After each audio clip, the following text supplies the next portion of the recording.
iluminou a João Batista abrindo seus olhos.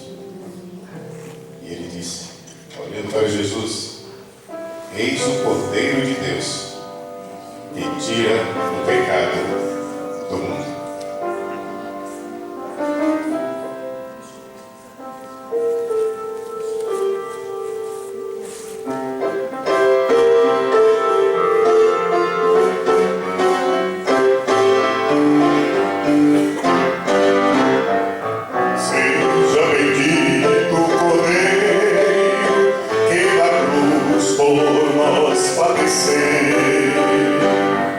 Seja bendito o seu sangue, que por nós pecadores verteu. Eis nesse sangue lavados, com roupas que dão alvação, os pecadores remidos, que perante seu Deus hoje estão. Mais que a neve, alvo mais que a neve, sim, nesse sangue lavado, mais alvo que a neve serei.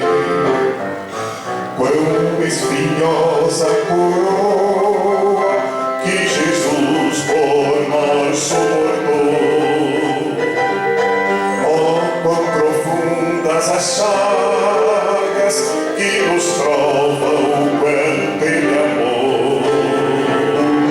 Eis nessas chagas pureza para o mais forte pecador, pois que mais alvos que a neve, o teu sangue me torna Senhor.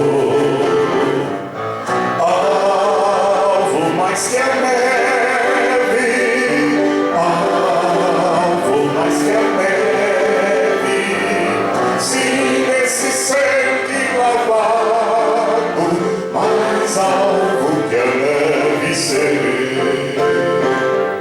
Se nós a ti confessarmos e seguirmos na tua luz, tu não somente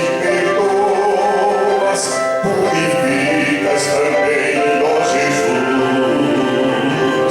Sim, de todo o pecado, que maravilha desse amor, pois que mais alvo que a neve, o teu sangue me torna Senhor.